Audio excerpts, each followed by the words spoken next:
are living in profoundly changing times. There are many Jamaicans who would be concerned with the change in immigration policies in the United States. There are many Jamaicans, of course, who live in the United States. A gripping saga of our time. A tale so shocking, so mind-blowing, that I found it hard to digest when the initial reports emerged. It tells of how a small island nation humiliated the globe's most powerful country, and why countless Americans are now seeking retribution. What follows will revolutionize your understanding of power, finance, and the intricate dance between nations. But before we plunge into this maze of international intrigue, economic conflict, and political maneuvering that even Machiavelli would admire, you must grasp something vital. So, are you prepared? Once we embark on this journey, there's no turning back. The betrayal that shook a nation imagined this moment vividly. After months, perhaps years of saving, you finally booked that dream getaway to Jamaica. The stunning beaches, the sapphire waters, the rum-infused sunsets you've longed for during winter's chill. You disembark from the plane, inhaling that tropical air, feeling the Caribbean breeze caress your skin. And then it happens. An official in uniform approaches you, clipboard in hand, with a stern expression. "Sir, ma'am, I regret to inform you that you must return to that plane. Americans are no longer allowed without proper documentation." Panic washes over you. Your heart races. This simply can't be real. Jamaica needs American tourists. They rely on American dollars. They wouldn't dare. Yet, they just did. On January 15, 2025, Jamaica announced something shocking that rippled through every travel agency, resort, and American family with Caribbean plans. The time of visa-free entry for American citizens is over. It's finished. I know what you might be thinking. Just another bureaucratic shift, right? More paperwork, just another expense. But you'd be sorely mistaken. It's much more perilous than simple forms and fees. This is a matter of revenge. While Americans enjoyed cocktails and shared sun-soaked photos from Jamaica, something sinister simmered beneath the surface. For decades, the Jamaican government was monitoring, strategizing, waiting for just the right moment to retaliate. And 2025 marked that pivotal moment. What they uncovered will ignite your anger. Each year, thousands of Jamaicans seek visas to the U.S. They shell out hundreds in fees, endure long waits, and submit to grueling, humiliating interviews, providing bank statements and other proofs. And what's the outcome? A staggering 60% are denied. 60%. Ponder that for a moment. More than half of Jamaicans who follow every guideline and fulfill every requirement are still dismissed by U.S. officials, while Americans can board a flight to Jamaica with nothing but a passport and a smile. But here's where the intrigue deepens, revealing Jamaica's cunning strategy. Prime Minister Andrew Holness didn't merely end visa-free travel. He delivered a statement that will be remembered as a diplomatic masterstroke. He stepped up to the podium, met the camera's gaze, and declared, "For too long, we've offered hospitality to those who deny us in return. Today, we choose dignity over dollars. Dignity over dollars." These 4 words shifted the landscape of international relations in the Caribbean, sending the American government into a frenzy about what lies ahead. This was only the beginning. The visa change was merely the starter in Jamaica's grand buffet of vengeance. What followed was economically catastrophic, a blow so decisive that American tourism agencies are still scrambling for recovery strategies. The tax bomb that exploded WALLETS August 1, 2025, a date to remember. This is the day Jamaica unleashed a financial shockwave that obliterated American vacation budgets and rippled across the tourism sector. The announcement hit like a sudden thunderclap on a cloudless day. A new tax structure that fundamentally transformed Caribbean travel economics. This was no ordinary tax hike. It was precise, strategic, directly targeting American tourism. Here's just how ruthless this new model is. American tourists must now pay 25% more in taxes than any other nationality visiting. 25%. If a British family is charged $100, American tourists fork over $125 for the same experience. But wait, it becomes more alarming. The tax isn't a flat rate. It's intricately calculated based on your stay's value, duration, and activities. Staying at an upscale resort, the American tax multiplier applies. Planning a fishing adventure, an American surcharge is enacted. Wishing to enjoy a sunset cruise, brace yourself as Americans face higher fees. The backlash was swift and intense. Within moments of the announcement, American social media erupted with anger. Travel influencers canceled trips. Stocks in tourism companies nosedived. Furious Americans inundated Jamaica's embassy with complaints that are too inappropriate for family discussions. But here's the fascinating twist. Jamaica didn't introduce this tax under the radar. They announced it boldly, live across the Caribbean, making headlines and trending on social media. The tourism minister, Edmund Bartlett, stood before the camera and delivered what can only be termed an economic declaration of warfare disguised as policy. He stated, "For years, American corporations have drained billions from our shores while leaving scraps for our citizens. Today, we ensure that those who profit the most contribute significantly to our growth." The statistics behind this assertion are staggering, and you'll recognize why Jamaica took this bold stand once you hear them. Ready for this? American-owned resorts dominate roughly 70% of Jamaica's luxury lodging market. 70%. American cruise lines control the ports. American companies oversee tour. American rental services command transportation. Here's a revelation that will challenge what you thought about Caribbean tourism. Only 38 cents of each tourist dollar remains in Jamaica's economy.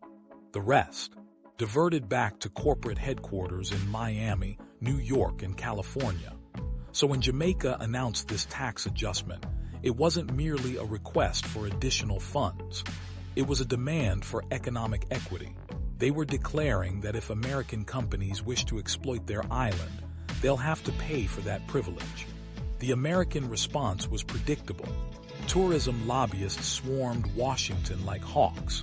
Congressional representatives from Florida and New York began making intimidating calls to Jamaican officials. The U.S. Chamber of Commerce decried unfair economic practices and discrimination. Yet, Jamaica didn't waver. They doubled down. They revealed that the extra tax income would fund initiatives benefiting Jamaican communities impacted by mass tourism, new educational institutions in resort areas, enhanced healthcare services in tourist locales, skilled training for Jamaicans to compete for management roles held by imported American talent. This wasn't mere tax reform. It was global wealth redistribution happening right before America's eyes. But even this financial tactic was just the appetizer. The subsequent moves targeted something Americans value even more than money: their dreams of owning Caribbean property. The property revolution that shattered American dreams visualize, pouring your life's work into that ultimate retirement dream. You toiled for 60-hour weeks, sacrificed getaways, and missed family dinners, all for one cherished vision: a beachfront home in Jamaica where you'd bask in sunsets and enjoy rum punches. You spent years researching properties. You explored during vacations, wandering through exclusive communities named Paradise Cove and Sunset Estates. Although property values climbed, you persisted, knowing this dream was worth every effort. Finally, after decades of dedication, you're set to buy. You contact an agent and prepare to finally secure your slice of paradise. Then Jamaica alters the rules overnight, shattering your aspirations like a hurricane toppling a house of cards. In September 2025, Jamaica introduced the strictest foreign property ownership regulations in the Caribbean's history. Laws so precise that American real estate investors labeled it economic terror. Here's a breakdown of these draconian regulations, and I want you to see how Jamaica systematically dismantled American property ambitions.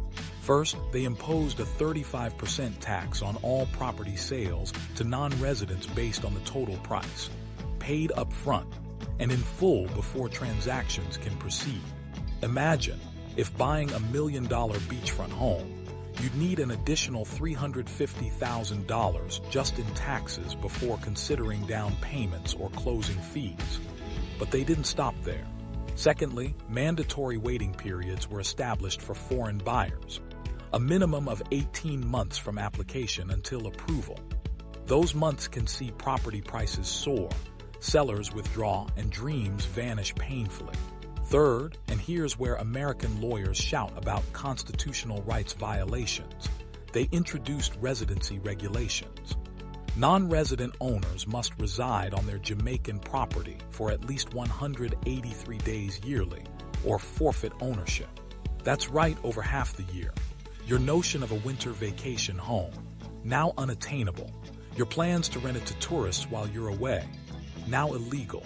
But wait, Jamaica wasn't merely intent on making foreign ownership costly and challenging. They aimed to inflict emotional harm, too. They instituted community approval processes. Before foreign purchases can proceed, locals vote on whether they're accepting international buyers. Public hearings allow Jamaican citizens to challenge foreign investments based on intentions and respect for culture. Can you fathom the embarrassment? After saving for decades, you're compelled to justify your desire to live in their community before a room of locals. The emotional toll has been staggering. American online forums are flooded with heart-wrenching cries from sidelined buyers. 30 years of planning ruined. We're forced to beg for the chance to spend our own money. I feel punished for being American. And that's the very sentiment Jamaica wanted you to feel. Meanwhile, as Americans grappled with feeling unwelcomed in their beloved Caribbean getaway, Jamaicans rejoiced in a newfound sense of housing affordability. American property speculation had inflated Jamaican real estate prices, making home ownership unattainable for local families. Luxurious beachfront properties intended for Jamaican fishermen were converted into exclusive vacation condos used by Americans for mere weeks each year. Communities previously bustling with life had turned into seasonal ghost towns, reliant solely on American tourist seasons. Local businesses struggled to survive as their clientele vanished for months. Jamaica's property laws didn't simply restrict American ownership, they redirected it.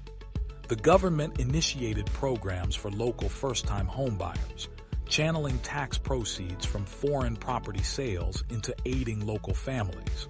American real estate firms that had dominated Jamaica's market for years suddenly found themselves excluded from the hottest deals.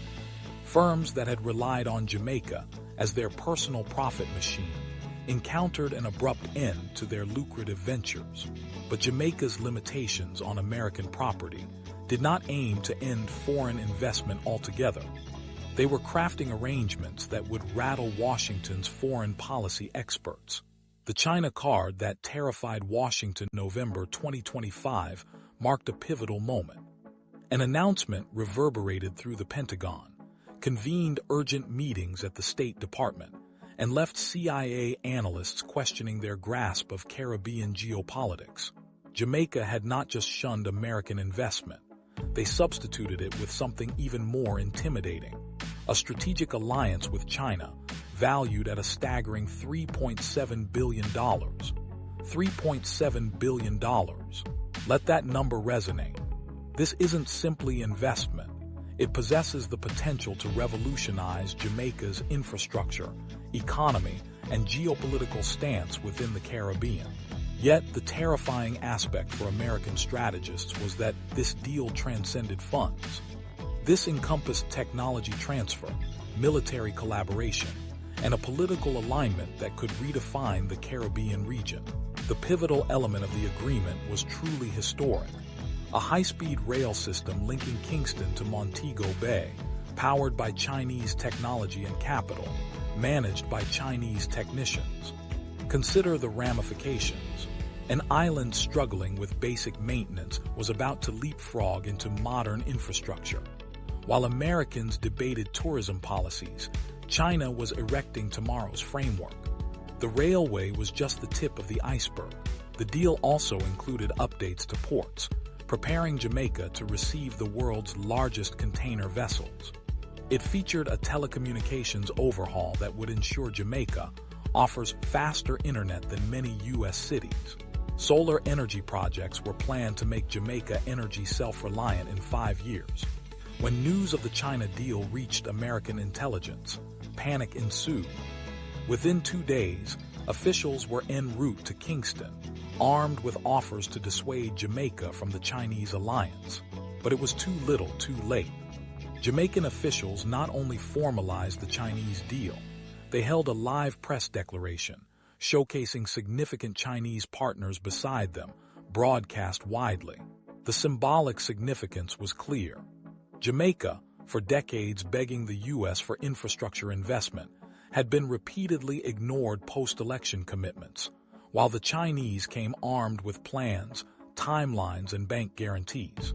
The American team arriving to negotiate soon realized not just that they were late, they were obsolete. Jamaica had already charted a new path, yet this is where the narrative becomes explosive, pushing American foreign policy analysts to rethink strategies towards the Caribbean.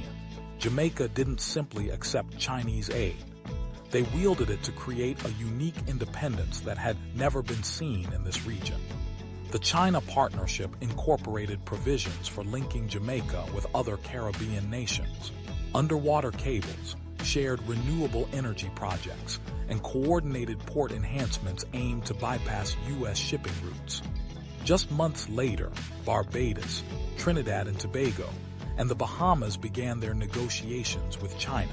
What began as Jamaica's defiance against American tourism had morphed into a collective insurrection against American economic dominance.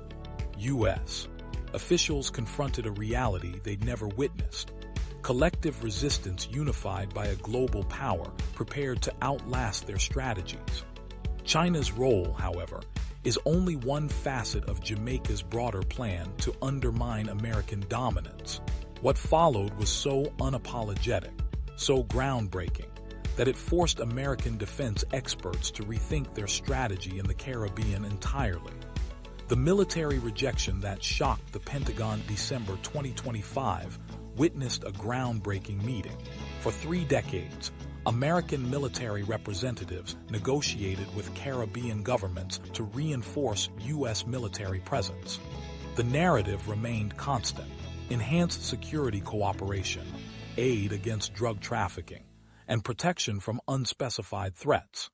Leaders in the Caribbean were gracious but ultimately compliant, understanding that accepting American military support came with conditions for continued trade access. However, Jamaica shifted this dynamic with one decisive term: no. No discussions, no chance for compromise, just a definitive no. The American military delegation arrived expecting standard negotiations about expanding radar installations, setting up cooperation centers, and upgrading communications networks connecting Jamaican defense with U.S. systems. Instead, they faced an unprecedented diplomatic stance: outright refusal with exhaustive rationales, explaining why American military presence was both unwanted and unnecessary. Jamaica's defense minister delivered a compelling presentation, one analysts would dissect for months. By citing declassified American documents and striking down the rationale for U.S. military expansion, he methodically undermined every American argument. Drug trafficking. Jamaica noted that American demand fuels Caribbean drug culture, washing money through American banks. Increased security. They cited historical U.S. military interventions as threats rather than safeguards. What threats, Jamaica queried, required military bases instead of relying on civilian law enforcement and international collaboration. The presentation unfolded over 3 hours. By its conclusion, the American team was left suggesting vague threats about repercussions, to which Jamaica politely replied, "We understand. We're ready for that." Preparedness came from previously securing defense agreements with unlikely nations. Jamaica revealed partnerships with India, Brazil, and South Africa, not intrusive military bases, collaborative technology sharing, training initiatives, and co-developing solutions relevant to Caribbean security contexts. Jamaica exemplified that small nations can maintain sovereignty without yielding to American or Chinese control by embracing genuine international cooperation. U.S. planners had miscalculated, believing that Caribbean nations lacked the capacity for self-defense. Jamaica demonstrated that smart diplomacy and collaborative strategies delivered their sovereignty without compromise. But Jamaica's refusal of military expansion was merely one part of a larger tactical maneuver that would challenge the U.S. narrative throughout the Caribbean. The events to follow were so daring, so politically astute, they compelled U.S. diplomats to recommit to the existing approaches with small nations. The Caribbean Alliance that rewrote the RULES January 2026 unveiled a pivotal moment in small nation diplomacy. Jamaica didn't simply dismiss American influence. They established an alternate path that could render that influence negligible throughout the Caribbean. The Caribbean Independence Alliance launched with a ceremony broadcast throughout the region and streamed worldwide. 7 nations signed agreements establishing the first genuinely autonomous Caribbean economic and political coalition. This wasn't just another bureaucratic assembly. This structured a solid framework promoting regional self-sufficiency, fundamentally transforming dependencies on external forces. The economic dimensions were revolutionary.